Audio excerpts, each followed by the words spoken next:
what's happening guys? It's Altug from loseweightbuildmuscles.com. It's been a long time. I'm back again finally with my 2013 contest prep for you guys.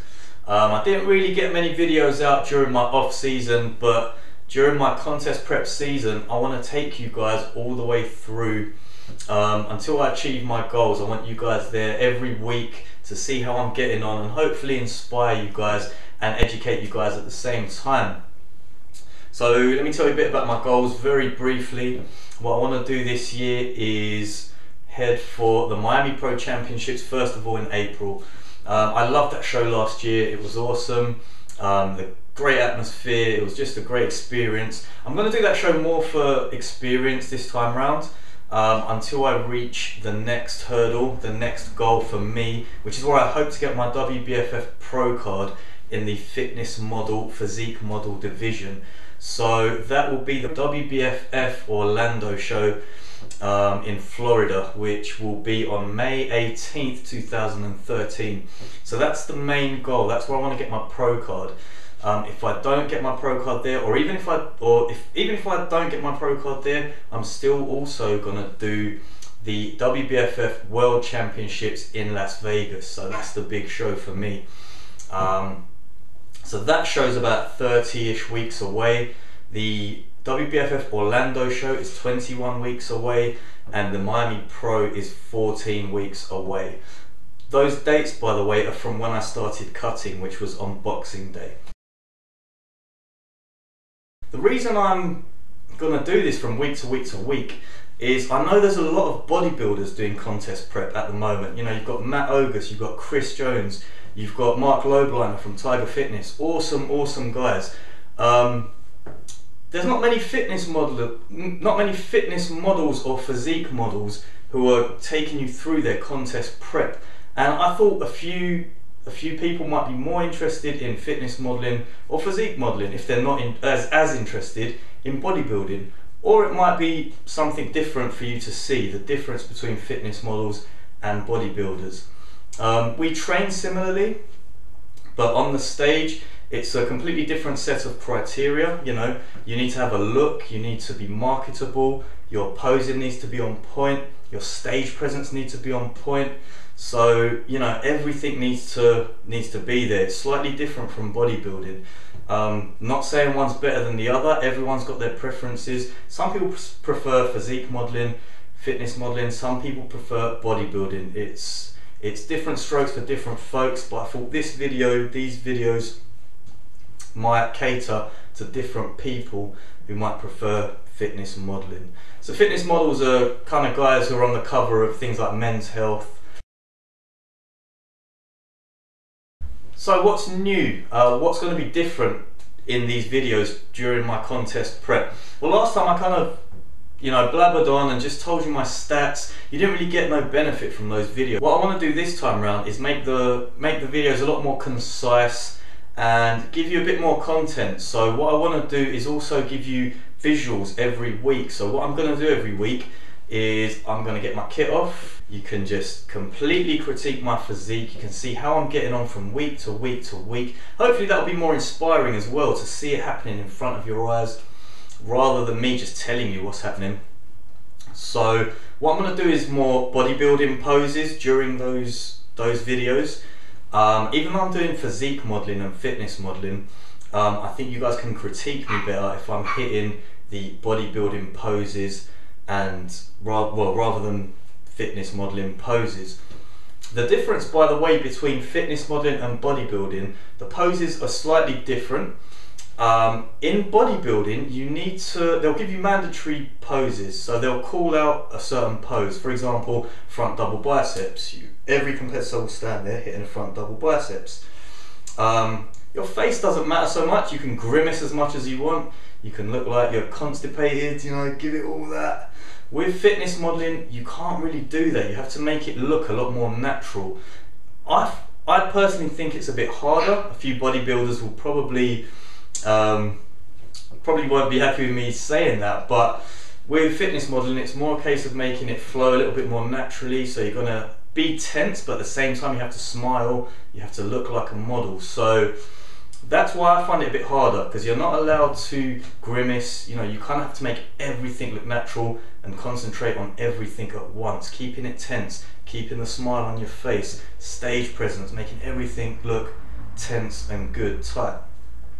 Okay, so that's the difference between fitness modeling and physique modeling.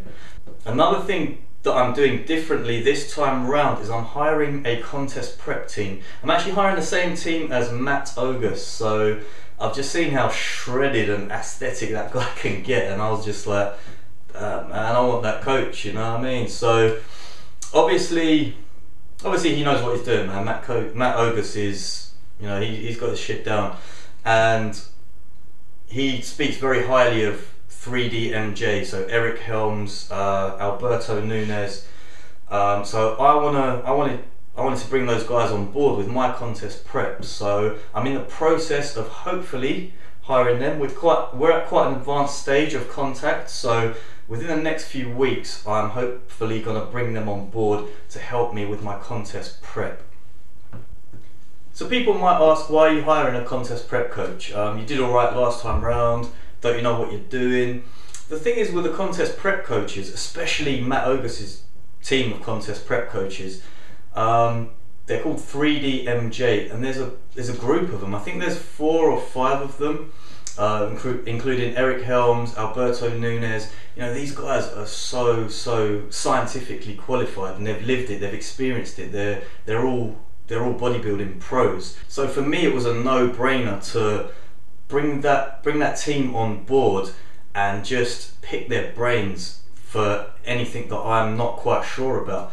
You never know everything, you know, you're always learning in this game, and as soon as you think you know it all and you've stopped learning, then you know that's the kiss of death in this game. You're not going to progress anymore. So for me, it's, you know, I'm investing in my education as well as, you know, getting these guys to hopefully bring me in shredded and in the best condition of my life. You know, they've already given me some fantastic advice without me even hiring them. So just through communicating with them, I know they're the team for me, because they've just been very honest about how long I'm going to need to get shredded, whereas I thought I needed a lot less time. You know, they've told me I need a bit more time, so I was very appreciative of that. So they'll be on board in the next few weeks, hopefully, fingers crossed. So, you know, I can hopefully pass on any information I learn from them and inject them right into my videos. Let's get into my stats. So in the off season, I had an okay off season. It wasn't the best. It could have been a lot better. And the reason why is because I was out of the gym for a lot of the time with injuries. I pulled my shoulder blade out on my left side through deadlifting. You know, I was hitting 205 kilos for 9 reps, and straight after I felt a really horrible twang. And that kept me out of the gym for 6 weeks. I could barely turn my neck. I had impingement of nerves in my neck. So, you know, that wasn't ideal. In fact, at one point when that happened, I thought I'm not going to compete next year, because when I got back in the gym, I was totally weak, I was flat. But within 3-4 weeks, I got that all back. So, you know, I thought let's go ahead with it.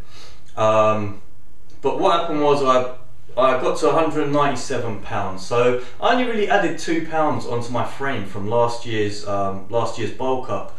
I do feel like it's more quality muscle though. Just from looking at it, the muscles seem harder, fuller. So I'm hoping when I shred down, that's gonna be shown on my physique as well.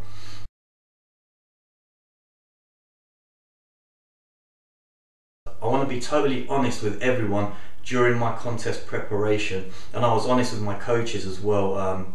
Well, 3DMJ, hopefully my future coaches. I told them, and I'm telling you this as well because I want to be completely honest, is that I'm not a lifetime natural athlete. There are a lot of fitness models and bodybuilders out there who are on stuff and won't admit it.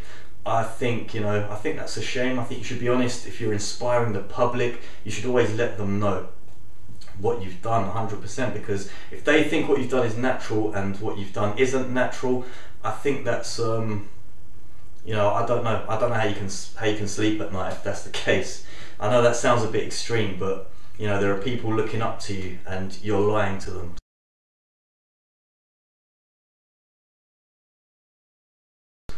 I've seen now firsthand what you can do as a natural athlete. You can build muscle, you can get shredded.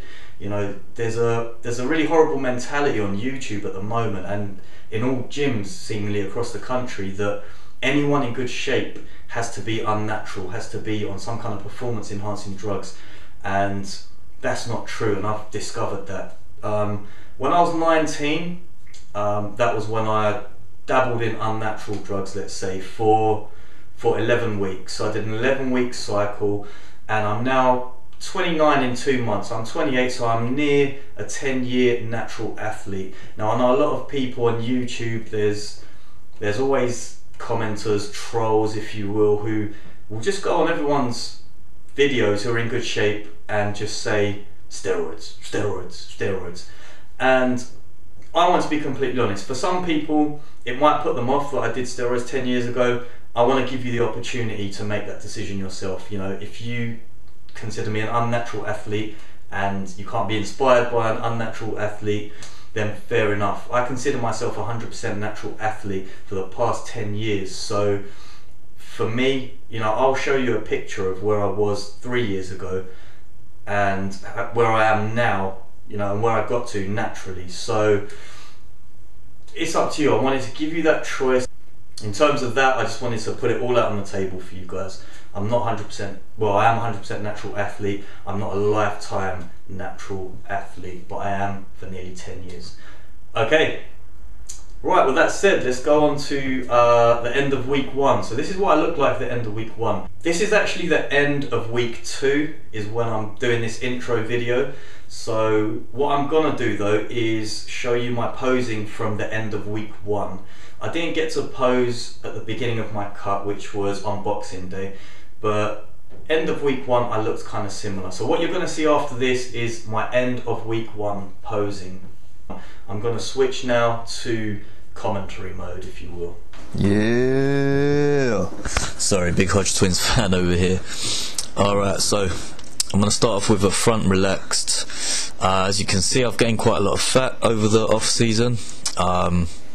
That's cool with me. Most of it was actually gained during my injury, where I ate like crap and didn't feel too good about myself because I couldn't train. So alright, as a front double by. My arms are a weakness, I think. I've got good bicep peaks, but size wise they're not quite there. Front ab pose, obviously there's no abs to show really. Delts, they're another weakness of mine. Try to bring them up this year. Did actually bring them up, and they're still lagging. A lot more work to be done on there. Size wise, I put on quite a bit of quality size actually. Although my ending weight ended up as 2 pounds more than last year, the muscle quality seems to be a bit better. Okay, into my lower body, and you know you love my Christmas boxers. Getting in the spirit. This was filmed early January, so I was still in the spirit. Quads, they're probably my strongest body part, to be honest. Blew everyone else away. Oh, let's adjust the aesthetic wang right there. Yeah, so my quads are pretty much the strongest body part on me.